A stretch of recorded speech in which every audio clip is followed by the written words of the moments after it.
Hi friends, ఇవాళ కందోడియాలు నేర్చుకుందాండి. దానికి కావాల్సిన పదార్థాలు: పావు కేజీ కంద, చిన్న గ్లాసు పెసరపప్పు, 2 స్పూన్లు జీలకర్ర, 2 పచ్చిమిర్చి, చిన్న అల్లం ముక్క, 2 ఎండుమిరపకాయలు, తగినంత సాల్ట్.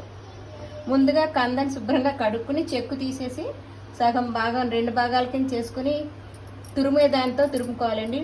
తురుములేమనుకుంటే మిక్సీకి 1 నెంబర్లో పెట్టి తీసేయాలి, ఎక్కువ స్మాష్గా చేయకూడదు. పెసరపప్పు కూడా 2 గంటలు నానబెట్టుకోవాలి.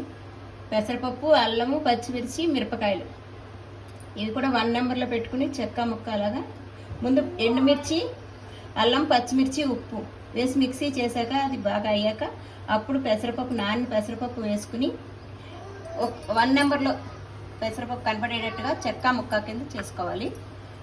అప్పుడు ఇప్పుడు స్టవ్ వెలిగించుకుందామండి. నేను ముందుగానే వెలిగించుకున్నా, నూనె కూడా వేసాను తగినంత. వడలకు ములిగేడంట నూనె పెట్టుకోవాలి.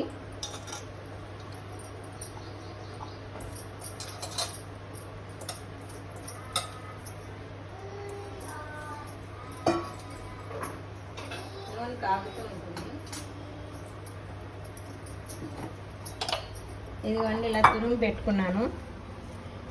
కొత్తిమీర, అల్లం, పచ్చిమిర్చి చిన్నవి కొంచెం ముక్కలు వేస్తే బాగుంటుంది. నవ్వలేటప్పుడు నాకు బాగుంటుంది. ఇలా చేసుకోవాలి మిక్సీకి. పెసరపప్పు బైండింగ్ కోసం మరీ ఎక్కువ అవసరం లేదు. బైండింగ్ కోసం అని పెసరపప్పు మనం మిక్సీకి చేసుకోవాలి. ఇలా అడుపుకి పైకి కలుపుకొని కొంచెం నేను పెసరపప్పులో వేసాను సాల్ట్, దీంట్లో వేయలేదు, చూసుకొని వేసుకోండి. ఇంకా కారం వేరే వేయక్కర్లేదు, తినేవాళ్ళు ఉంటే వేసుకోవచ్చు పొడి కారం. నేను అల్లం, పచ్చిమిర్చి, ఎండుమిర్చి వేసాను కాబట్టి వేయటం లేదు. ఇలా అడుక్కే పైకి బాగా కలుపుకోవాలి.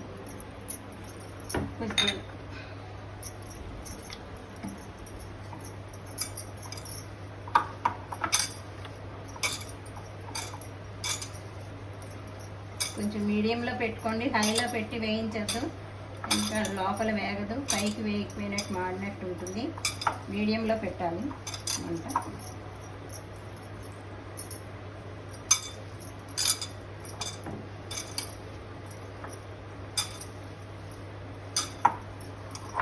ఇంతేండి, ఇలా కలుపుకోవాలి. ఇలా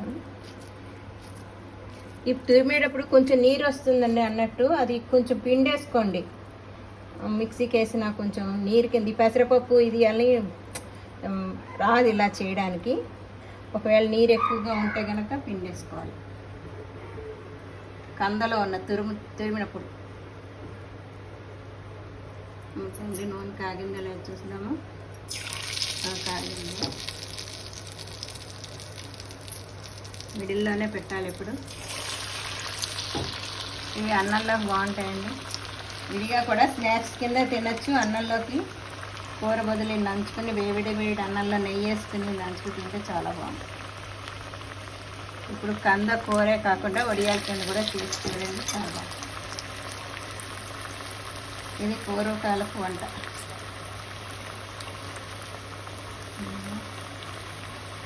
వచ్చేసినట్టు చేస్తాను.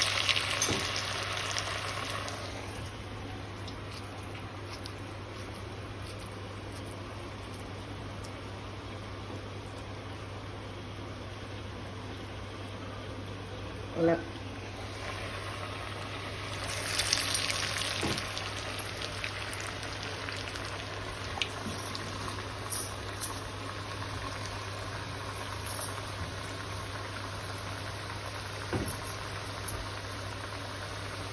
నెమ్మదిగా తీసుకోవాలి. వేగాక కలుపుకోవాలి. తిరగేసి వేగకుండా కలిపితే మొత్తం విచ్చుకుపోతుంది, నూనె అంతా ఇదైపోతుంది.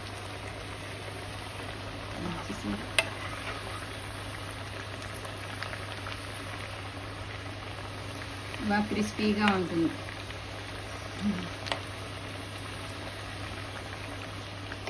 కంద కూర, కంద పులుసు, కంద వేపుడు, కంద వడియాలు ఇలా చేసుకోవచ్చు. కందతో వెరైటీస్.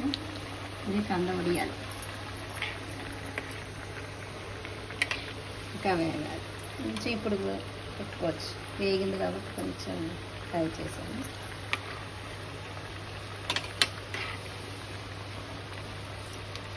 కొంతమంది బియ్యం వేస్తారు కానీ పెసరపప్పు వేస్తే కమ్మదనం వస్తుంది కదా, పెసరపప్పు వేసుకోండి. బైండింగ్ కూడా బాగుంటుంది, కొంచెం పెసరపప్పులో జిగురు ఉంటుంది కాబట్టి. ఈ కంద మనం తురిమేసి పిండేస్తాం కదా, అందులో బైండింగ్కి రాదు, నీరు ఎక్కువ ఉంటుంది. అది మటుకు అబ్జర్వ్ చేసుకోండి. కంద తురిమేసినాక పిండేసి ఈ పెసరపప్పు, మిరపకాయలు, జీలకర్ర, అల్లం మిక్సీ చేసుకొని ఇది కూడా వేసుకొని చెక్క ముక్కతో కలుపుకుంటే ఇంకా ఇలా బడే వస్తుంది. పొడియాలి వడల కింద, మసాలా వడల్లాగా.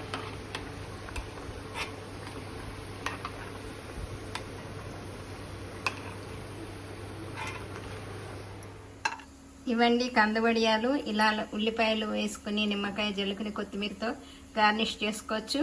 ఇలా చాట్ కింద కూడా, స్నాక్స్ కింద కూడా తినచ్చు. ఈ ఉల్లిపాయలు నిమ్మకాయలు లేకుండా కొత్తిమీర వేసుకుని కూడా తినచ్చు అన్నంలోకి.